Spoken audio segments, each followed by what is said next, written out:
To be honest, when I first started streaming, I didn't even think about the outcome for others. It was just more of an entertainment for me. People seeing me get into it, people seeing me frustrated when I do a CTF. I would look at some of my old videos, people telling me you're gonna struggle, and me like finding a solution within a few seconds and like clapping back at them like you would in a video game, right? But then it wasn't until like later on when I have more and more people come on the show because I do interviews, and people were telling me like you are doing something where people get to look over your shoulder and gain experience, even though I'm not looking at, even when I wasn't finding vulnerabilities, I was calling out why I was looking at something, why I did something specifically that way, or how I ended up where I was.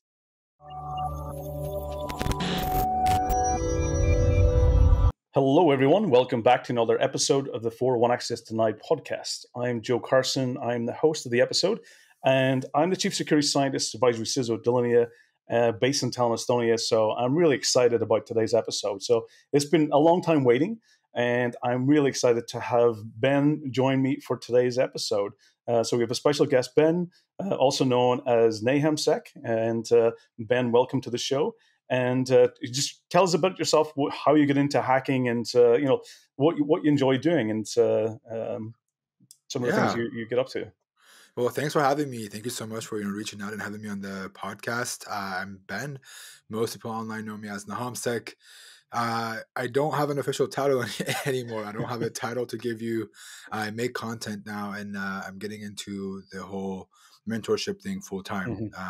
I've got into the content creation game right before COVID hit. I think COVID was one of the things that pushed my career to the next level because of how much free time I had, and we were all cooped up in the house, and everyone was in the house. They wanted content and entertainment, and it gave me the platform to do what I want. I got into hacking around when I was not even a teenager. I was a lot younger. It wasn't really I didn't even know it was hacking, to be honest.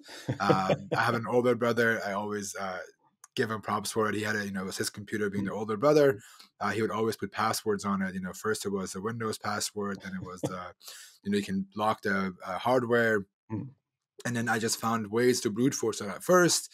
And then later on, I would read the documentation of the hardware to see the default passwords on it. I still didn't know this is a thing. And then later on, I was just exposed to online chat rooms. I was about 11 or 12. Then I learned about hacking. People were hacking emails, and Sub7 was a thing back then. And kind of learned about those kinds of things. And then got into web hosting a little bit. My web servers got hacked, and then that's when it all took off. I just wanted to learn how to, close off those vulnerabilities. And then I was just like, no, it's more fun to know about the vulnerabilities. And then I quit. I became a teenager, went to school, went to college, didn't think there was anything to do with hacking. And then bug bounties showed up. And what did you do at college? What did you primarily study as? Or I did a lot of so I was in computer science, but I always loved digital marketing. So I previous to becoming a bug bounty hunter, a hacker, content creator, I did a lot of digital marketing with friends. A couple of my friends' businesses, I helped them to get them off the ground, restaurants, that kind of stuff. I just never thought of it anything, and then I got into bug bounties. And the bug bounty story is a good one. We can talk about it later. But with content creation, it came a time where I could use my digital marketing experience mixed with hacking and build something that I've enjoyed doing based on my skills and experiences of the last, 10, 12 years. Yeah, so it sounds very much like Stoke as well. Stoke has a similar, he was very much into the video creation and production, and used that to definitely from, adding that to his content streaming as well. So, and from yourself, having knowledge in digital marketing definitely really helps getting the visibility for sure. Because for me, I think one of the great things, one of the reasons, I definitely want to have you on the show is that there's I come from the old school content creation, blogs and speaking, and, the old kind of old retro style.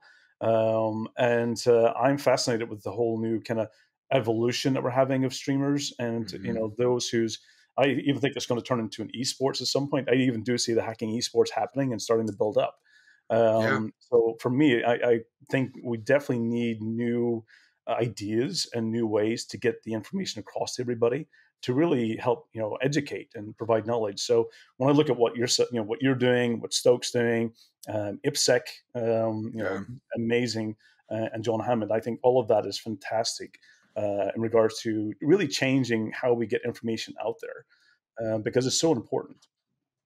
Yeah, and then with the streaming was a new thing for me when I got into streaming. It's how do you stream hacking, right? And then figuring that out was a big game changer with bug bounties. Mhm. But yeah, I mean, I think there's still value in writing blogs, what you call the old school way, the retro Yeah. way. I think I did a poll a while ago on Twitter, and I asked like, would you rather read a write up or would you rather listen and watch? And everyone wanted to read it because you digest those technical content better when it's Hmm. written versus when it's visual. But yeah, I mean, it's each of them are a different target audience. But at the end of the Yeah. day, yeah, you're absolutely right. The digital marketing was a big part of it. I don't have any video editing experience. I have someone that edits my videos, Hmm. made my life easier.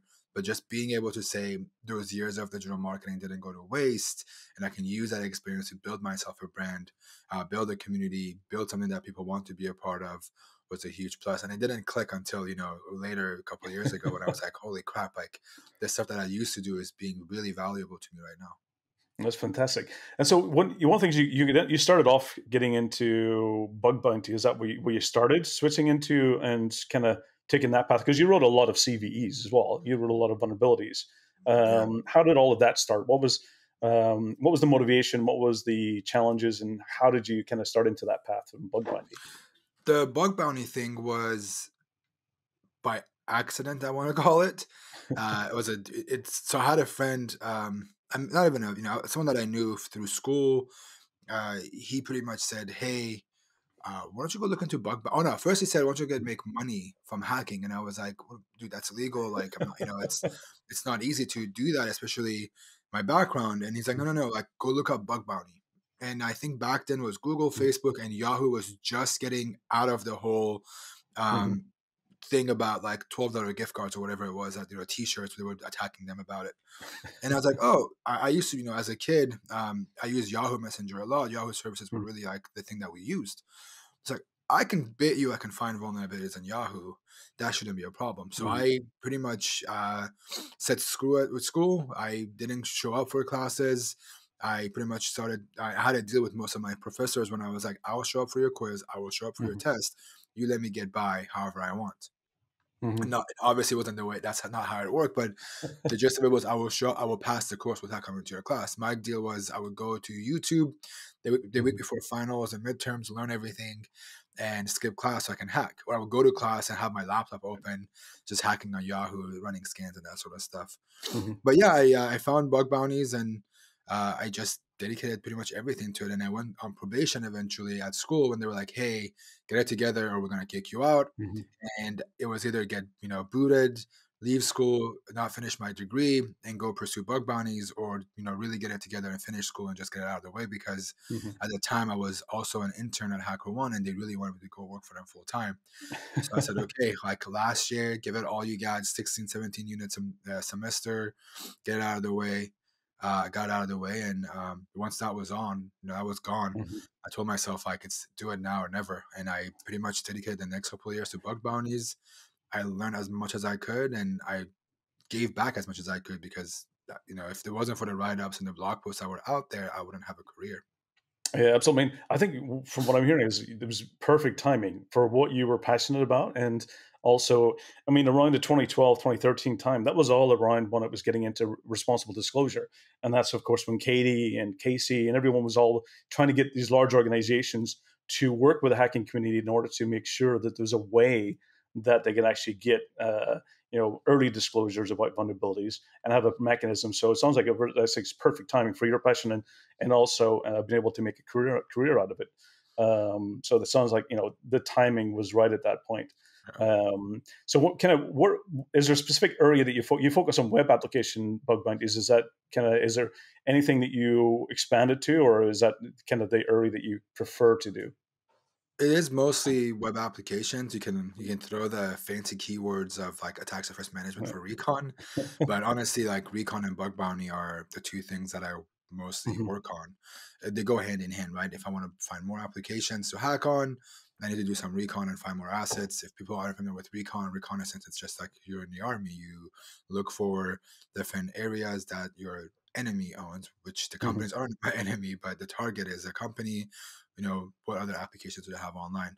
So I do reconnaissance a lot, and yeah, web is a big part of it, just because Hmm. I think with how today's society is online, everything is a website now. No Yeah, longer everything's a there's website or this, an API. everything is handled through a website and API. Exactly. Yeah. It's not, people aren't manually saving things in a database. Everything's online. You want to sign up for your whatever, you have to do it online. You want to even some restaurants now, they don't take your orders. You have to do it online, right? You have there's no menus anymore in restaurants. You have there's a QR code on Yeah, the table. You have to scan it in exactly. order to get the menu, and So you maybe like, have to even do the order in person. You have to actually order it, or even book. So everything becomes a QR code or a URL or an API call, and or application integrations, and you do have to do very little in regards to actually read something or talk to the person at the restaurant. yeah, and I mean, with the other thing is like, this is not an attack on red teamers. This is not Mm. me arguing with red teamers. What you do is completely valuable. I'm not dismissing it in any way, but I don't need phishing as much anymore. Mhm. I don't need to be on a local network to be able to get into a company's infrastructure. You do in a lot of cases, right? Like if you want to hack in a company, phishing is a big part of it, but Mhm. you also don't have to rely on those things anymore because Absolutely. everything is online, right? You can Everything's find publicly service. facing. there's Yeah, you there's can you can find server-side vulnerabilities that give you the same access as being in a network, but the same way you can get at someone's credentials, bypass Mhm. MFA of some sort, and get into the internal network, right? You have those two, but I get to do it from the leisure of my house without spamming Mhm. anybody. Versus you have to go drop, USB sticks, go to, steal a badge or whatever that is, right? Mhm. Again, this is not. I'm not saying you shouldn't do those things for your company security. I'm just saying my work is, can I get into this company like most of the adversaries do from other Mhm. parts of the world, and I can do that with bug bounties, and that's partially why I've done a lot of web. I can do a lot of Active Directory stuff. I Mhm. can do some network internals, but web is pretty much the thing that I realize is the most fun. Okay. And so going back, one of the things you mentioned, which I think is important, is that when we talk about kind of the old school blogs, because it is Mhm. that kind of step by step process, and you're reading and following it through instructions, just like I would have done, and you would have done with the manuals of the hardware. You're going through and it gives you the instructions. Yeah, I think the big difference between then and streaming is that yes, I can in the online blog I can go through step by step in my own time. In the streaming you have to stop and start sometimes. If you're watching it live, you have to kind of. But I think the difference is you're getting to understand the mindset, you're understanding the thought process, yeah, and I think one of the big changes for me, I remember even when the pandemic started, which is one of the reasons why we even started this podcast as well, was I wanted to keep communicating because I'm based in Estonia and yeah, not in somewhere where it's easy to get to the hacking community. And the hacking community here is quite small, surprisingly, even though Estonia is a lot of history in security. But one of the things I find it was KernelCon a few years ago when they did their conference online, and the conference that they did was impressive because they had different basically hackers. They gave them different tasks, and they had to do a task, and you got to see their thought process. You got to yeah, see when they're looking at challenges, and it was the first time they're seeing it. You got to see about what they were thinking about and listening to that. And I think that's one of the biggest things because you start getting into the mindset. You start getting into when you see something, what is it telling you? Well, that's where I got fascinated. I think one of the ones where I think it was when Stoke met up with you when you were doing the lift one. I think yeah. hacking it, and I remember watching that a while back, and I was like, wow, that's fascinating. Just kind of the mindset and thinking about it. So how do you think about that side of things, where you're starting to get into understanding about when you see something, what does it mean, and listening to the thought process? I think that's where the streaming part becomes really valuable, especially when you listen to streamers like yourself and IPSEC Yeah. and John. You start kind of getting into what you're thinking about when you see something. To be honest, when I first started streaming, I didn't even think about the outcome for others. It was just Hmm. more of a entertainment for me. People seeing me get into, people seeing me frustrated when I do a Yeah. CTF. I would look at some of my old videos. People telling me you're gonna struggle, and me like finding a solution within a few seconds and like clapping back at them like you would in a video game, right? But then it wasn't until like later on when I have more and more people come on the show because I do interviews, Mhm. and people were telling me like you are doing something where people get to look over your shoulder Yep. and gain experience, even though I'm not looking at, even when I wasn't finding vulnerabilities, I was calling out why I was looking at something, why I did something specifically that way, or how I ended up where I was. And then later on, I don't want to drop any names, but there's a hacker that used to watch my streams, would DM me a lot, and I would always miss their DMs. And Mm. he's a top hacker on the platform now on HackerOne or Buckrowd. And I went to message him, and I was like, "Holy crap! Like I follow this guy. I have all these messages from him from when he used to watch my streams."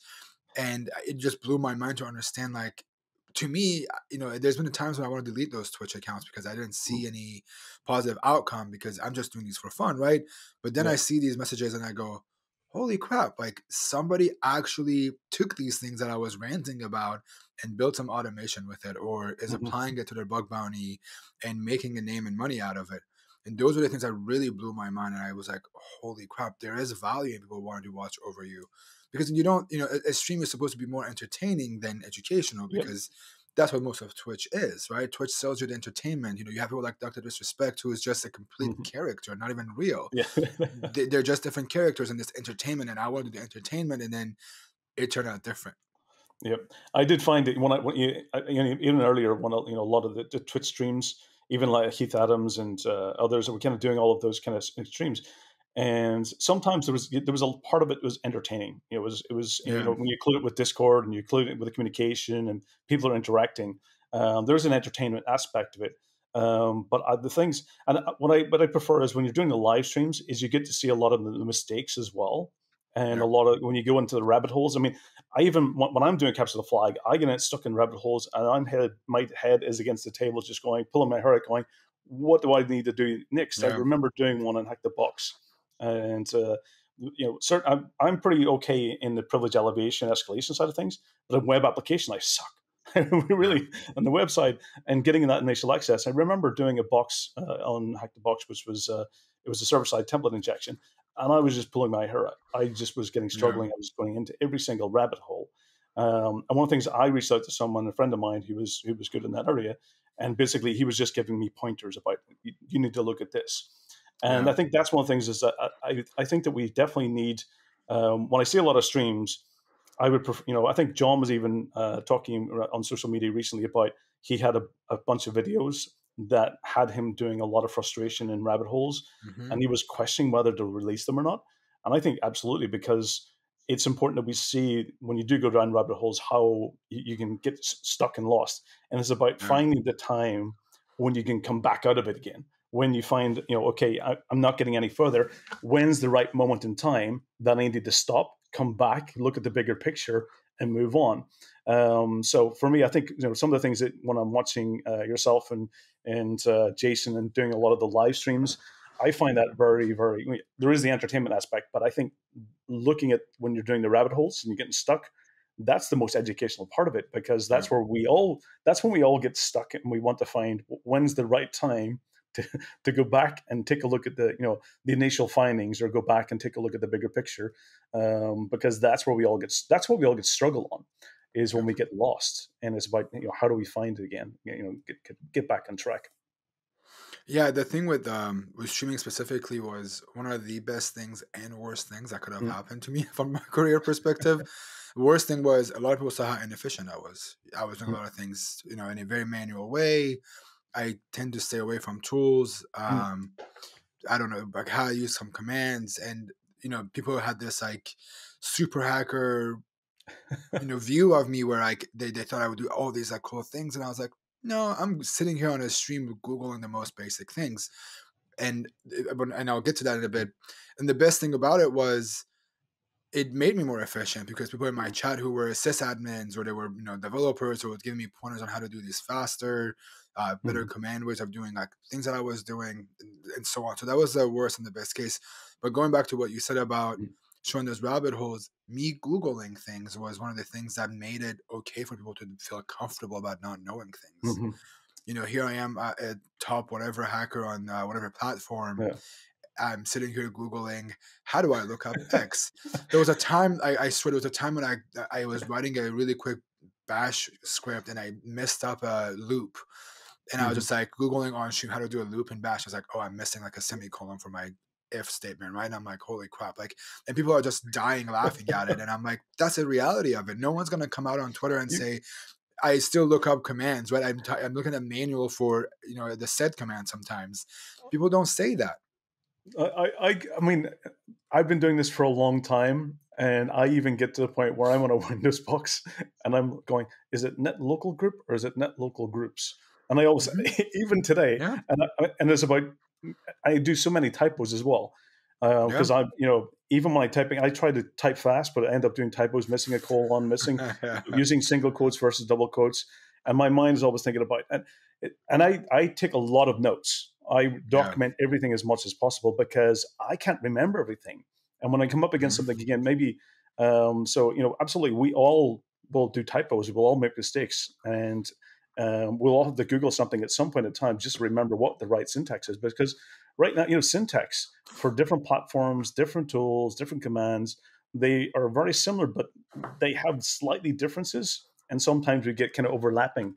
One thing I'm interested, I absolutely love doing the manual method because I learn first, and then Yeah. later I might kind of switch to the automated tools because I want to learn first. So are you still doing the manual method all the time, or are you switching to automated tools back and forward? What's kind of, because I think definitely manual is slower, but it Right. definitely teaches you a lot more. Depends on what. Mm. So the tedious tasks of like, so let's say if I'm running a task more than 3 to 5 times a day, Hmm. right? I'm running a task that relies on different bunch of commands, tools. I automate those.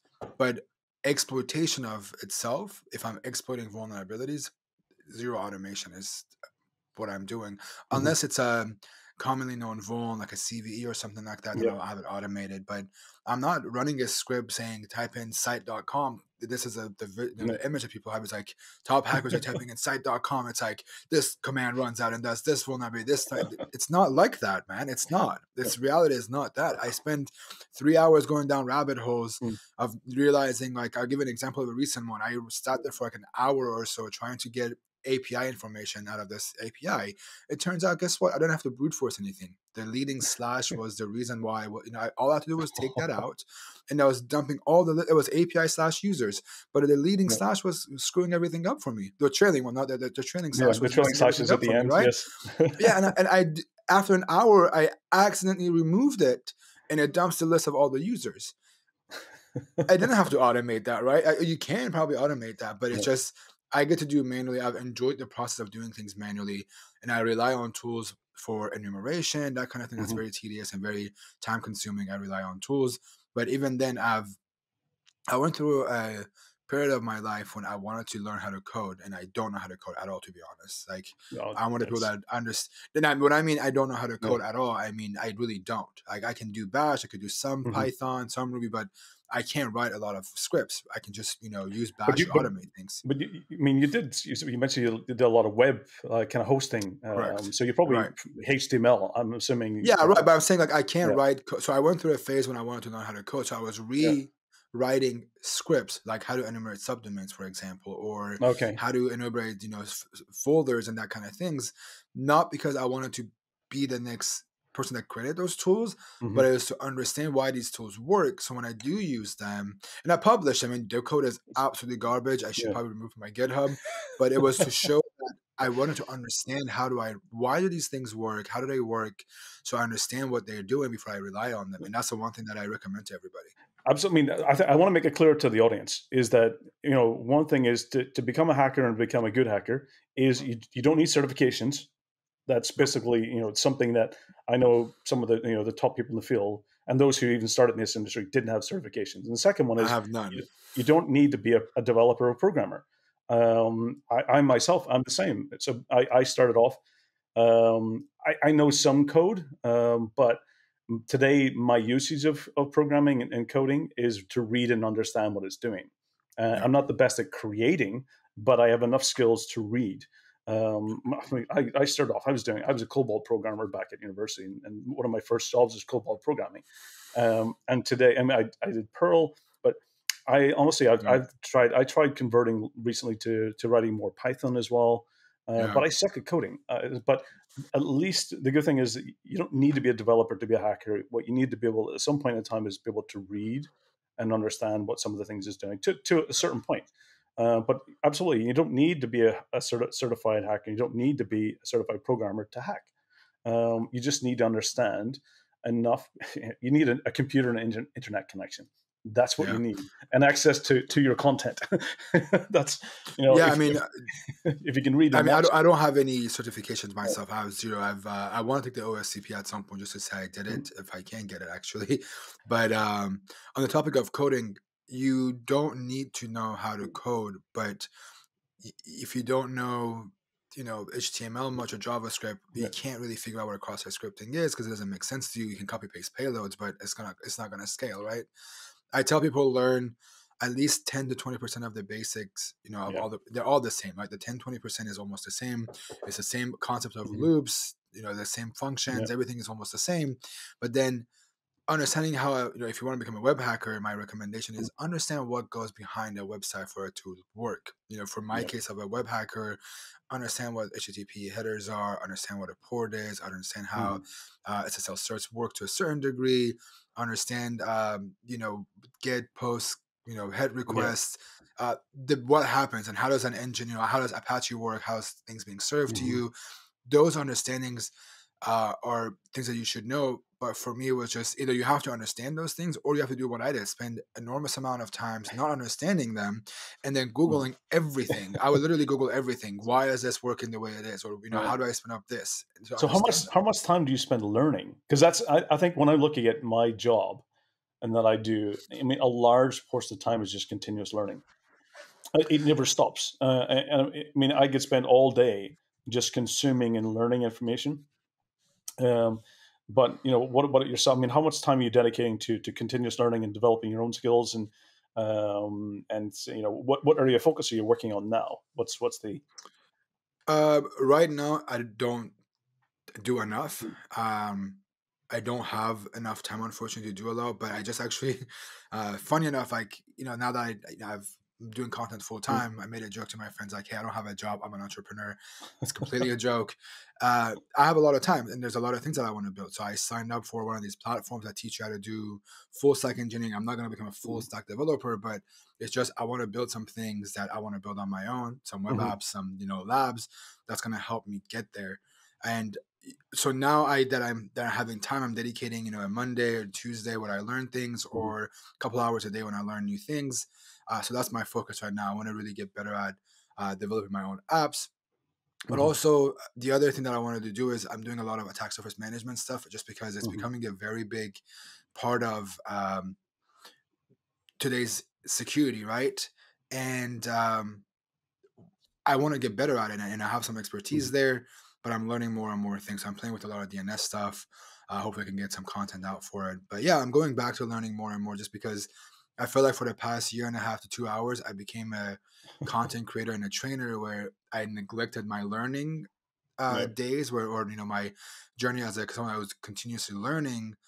And now I'm going back to I have to have a balance of like learning these things and applying them because especially with hacking, it's a never ending journey. Yeah. You cannot I- say I know everything right now. There's new techniques, new vulnerabilities, new things that come out every Yeah. day. Absolutely spot on. I mean, we can never be experts in everything. I mean, this it's such a broad industry that there's so many different specialty, fields, whether it being cryptography and getting into certificates, getting into malware reverse engineering to social engineering. This is such a broad industry that the way I see it is I need to surround myself with really smarter people than me in those areas, and I go to them for help. And I think that's one of the things that I think what I'm impressed about what you've done is you have the ability to bring the community together. And I think that's what's really important is that not just in the bug bounty community, but also just bringing hackers together and working together. Can tell me a bit about how challenging is it, especially during the pandemic, to build communities to bring people together, because I think I think that's one of the most important things we need to keep doing, and we need to find ways to at least connect people with certain skills together to others. So whether it being mentoring, whether it Yeah, being helping point them in the right direction, or helping teach them something new. So how important is the community to you? The community itself is very, I think, if you're not a part of the community, it's just going to make it harder to learn things. Hmm. Especially with our community, with like hacking, everyone's very open to share things. There is a select people that are elitist or they don't want to share. Completely fine. Yeah. You're not required to share. But I think the biggest thing for me is just, um, especially when I came in early on, it was just feeling that I wanted to belong to something, Hmm. right? I wanted to feel like I was a part of something, and that's partially why I was doing the write-ups that I was doing. That was partially why I was disclosing bugs that I found. That's why I got on Twitter. But honestly, building a community didn't happen like as a thing for me. I didn't plan on building something. It's just the way I explain to people is when I joined bug bounties, Hmm. there wasn't a lot of resources on web hacking. Yeah. There were write-ups. There was the the invulnerable web app and Yeah. Metasploitable, but there wasn't people telling you The this juice is how shop. I did it. Yeah, juice The shop. There wasn't a juice lot of shop. people saying this is how I found this bug Yeah. because it's about money, right? Everyone's making money. They don't want to give away their secrets. I had a hacker that was like, "Why are you telling everybody how you do all these things? You're just gonna make competition for yourself." And I was just Hmm. like, who cares? Like, I understand the money aspect of it. I want to make money, but at the same time, I want to give back to people that were helping me at some point. And I want to pay Hmm. it forward to the same people by publishing some of the work I've done.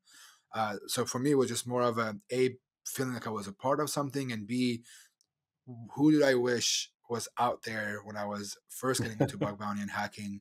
Could I be that person for a couple of people? Can I help them learn from me by showing them my experience, sharing my expertise, and the things that I've learned? I don't want to say expertise, but things that I've learned the past 7, 8 years, and see if I can make a difference. Absolutely. I think that's critical. And one of the things that you did recently, you had Naham Sec conference this year. Yep. How was that your first conference that you put together by yourself, or was that something that you've been doing for a while? And So how difficult? yeah, NahamCon, this is the fourth year. We're actually doing Okay. one on December 17th for Europe. We're doing two a year now. That also happened because of the pandemic. So me, the cyber mentor, Stoke, and John Hammond got together and we were going to host a virtual conference right before the pandemic hit. We didn't know the pandemic was going to happen, but we were just planning on. So the way it worked was me and Heath were partnering together to do something for a charity Okay. for LLS, Leukemia Lymphoma Mhm. Society. And the pandemic ended up happening. It kind of fell apart, but we had this event planned virtually for people to donate. And then when the pandemic happened, we were already, it was the first week of the pandemic, and our conference was accidentally set for that day. We had no knowledge of the pandemic happening. Mm. So we got lucky that everybody was stuck at home, and we had about 3,000 people come up and Whoa. watch the stream.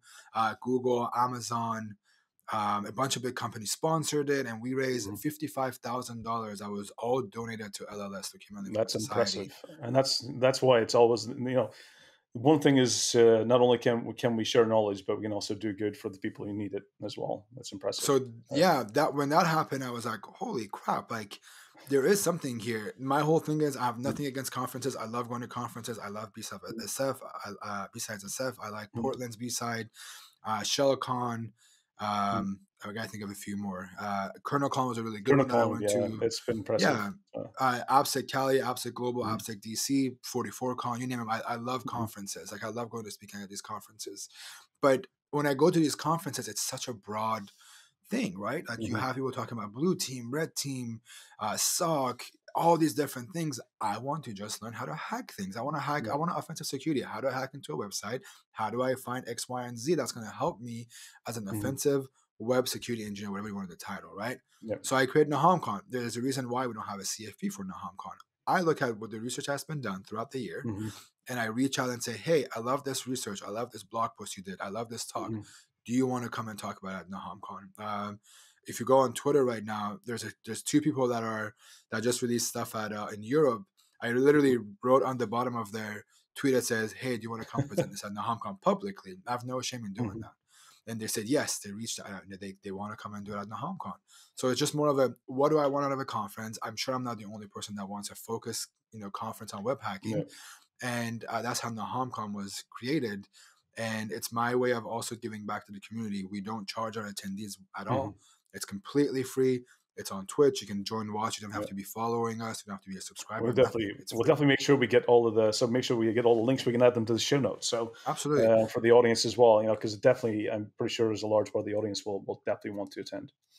Yeah, but I mean, we don't charge Yeah. people. We have sponsors that pay us, help us pay for it, Hmm. and we give a large portion of it back. We gave away at PWK Pentesting with Cali by Hmm. offensive security vouchers. We give Pentester Lab vouchers. We're gonna have book vouchers we give away. It's most of it. We get these and then we give them back, and we put money into our CTF. Hmm. John Hammond, God bless us, God bless that guy, man. He is one of the key players in the HomCon, and I reach Hmm. out to him very randomly. Hey, do you want to do a CTF? Yep. We put it together. I think last year we gave $5,000 in prizes to our Hmm. CTF, which is one of the higher ends of it if you look. And John gets very creative with his CTFs. So it's just more of the two people that love the Hmm. community. We being Heath one of them or Stoke Yeah. being one of them. They join me every time. Hmm. And then John loves doing the similar things. We all come together. What don't we like about other conferences that we've been in the past? We avoided. What do we like about conferences that we go to? We bring those on, and every Hmm. year we experiment with something new. From villages to you name it, we have done something really different every time, and it's been something that I've really enjoyed doing. That's fantastic. I mean, I think that's what we all enjoy doing is when we get the things that we like at conferences and the things we don't like, and then we try to bring them, into the new generation. And definitely, I mean, that's how DEF CON started was, with, it was the evolution of Black Hat. Ultimately, it was the next step into really getting where we can actually really share our knowledge in a different kind of audience and be part of a village, be part of a community. So. Question though, where did the Naham come from? What was what was the So background in the handle? Is that that is something I've never discussed. Everyone's trying to figure it out. I don't think every podcast I go on, they ask me the same question. It's something that's gonna always stay a mystery. It has no meaning to anybody. It's not a real word. It's Mm, something that means something to me. It's a combination of things as family, mhm. childhood things that I put together. It has zero meaning. I've had people tell me like they looked up in a dictionary trying to figure out what it means different languages, and I'm like, Trying to decipher it? there's That's nothing there. There's nothing there. no, I think it's really cool. It's definitely memorable, and it makes it's very unique. You definitely got to. It's something that people completely match to you. So for sure. It doesn't make any. I don't honestly. I was sitting there. It's like I needed something that had a meaning to me, and there's a piece of my childhood that came into it, and another piece was a family thing that came into it, Mhm. and then I was just like, I'm gonna be in security. Just slap a sec at the end of it. And it, now that like it's I'm doing branding stuff and content stuff, it's too late to rebrand. So I've stuck to it. And NahamCon, it was just so the first conference we did was VerseCon, Virtual Security Conference. Yeah. Very, very creative, right? And then it worked. But then we were like, okay, I sat here with my team and I was like, what do I call this thing? And we couldn't come up. I didn't like any of the names. I was just like, I'm gonna Mhm. call it NahamCon. And then I felt really like weird about having my own name as a conference.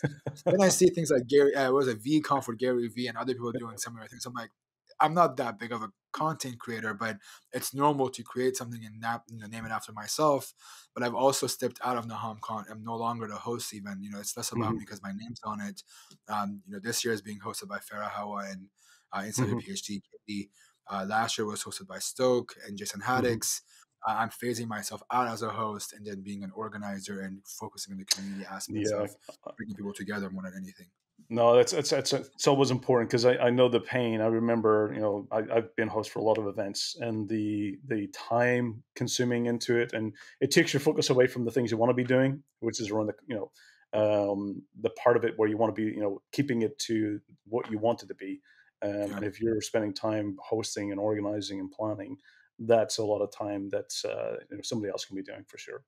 So what's next Yeah. on the charts? What's your plan for? I understand you're going to be doing a lot more mentoring then, and what's next for the plans that you're going to be doing? My next thing is Yeah. actually making this whole taking my brand to the Mm. actual like next level, whatever you want to call it. I've taken a step back from I went from an intern to doing some director work at a Mhm. company. Now became a VP at the next one, and I realized like the 9 to 5 was a great place for me to learn all the experience that I wanted, combining with my last experience with like digital marketing, and now it's like Mhm. dumping all of that into my own brand and company. I don't know where it's gonna go. I want to do a lot of content, obviously. I have my Hmm. course that I want to kind of update and do more teaching, and then getting into actually helping others get into infosec, get their first job, Hmm. have an impact on the community a little bit more. I don't know. This is week one as we speak of me being on my own for my own brand, but hopefully I can start doing some consultancy and Hmm. doing some work of my own and seeing where it goes. No, absolutely. I think it's. I think you have the definitely the creativity and the knowledge and the passion to really, I think there's very few people that does what you do, Yeah, and you're changing the community, you're changing the way that we learn, you're changing the way that we all come together, and I think it's great. I think for me, I think that's definitely the way forward. And even I remember early this year, I was really happy to see I was at RSA, and during RSA there's the cybersecurity bloggers meetup, yeah. and I was like, it's still bloggers who was going to it, and I was so happy that they are now evolving. That I think it was I invited John across, and Jason came along, and we were I was all there. there. I don't.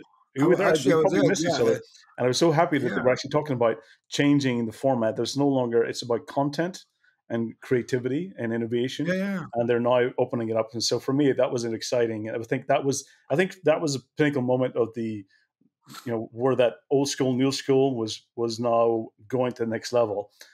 Yeah. So when Jennifer got up and she was talking about that whole new change in idea, and especially when a lot of people who's we probably missed each other and we were there at the same time. So because I've got some great photographs with me, John, and Bruce at the event as Yeah, well. yeah, We're all yeah. together because I met Bruce the week before because he was in Tallinn and we were chatting at the airport. And then he literally went home. We met up again at the Bloggers Award. But I think this is the new, is where we can take. I would really want more people to kind of work together and do a lot of more live events because I think that's Yeah. where the future is, especially for hacking. Ben, it's been awesome having you on. It was awesome chatting with you. Any things that you want, for those who's watching, who's wanting to also get into this, and do streaming or do, getting into speaking and getting into either want to become a mentor or get mentored. Any recommendations you have for the next generation, or even those who's been in the industry for a long time and just looking for something new to get into to learn? Yeah, for people that want to get into the whole content creation thing, Mm. honestly, it sounds very generic or cheesy. Just do it. Honestly, just get up there and don't let the little minor details get in the way. If you look at my Mm. early streams, it's just me in an empty room pretty much with a webcam and like an old laptop that I had. I was just streaming on. It doesn't matter if people want to get some value. We're going to show up and learn from you. As long as you're giving value and you're giving back, I Mhm. think people are going to see that and want to be a part of it.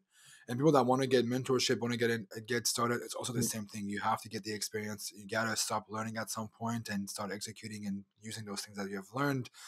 There's nothing wrong with asking people questions, but the one Mhm. thing that I ask is I get a lot of haze and yo and hi DMs with no context. If you're gonna ask a question, remember the first thing I see is the preview of the message, right? Mhm. Hey, I want to ask you about X. Hey, I saw you done Y. I want to ask you about it. Get that person's, people. I get a lot of DMs. I filter them and try to answer as much as I can. But that Mhm. opening statement that you have is your chance to get that person to go, oh, this person's asking me a real question versus, hey, can you help Mhm. me with? And then I open it to like, hack my ex boyfriend's account or hack my ex. That's when you have to be very, very good at making it Yeah. clear that, hey, I've tried X, Y, and Z, but I'm really stuck on doing this. And can you give me a pointer? Really ask the right questions so people want to help you. Help me help you is the way I could put it.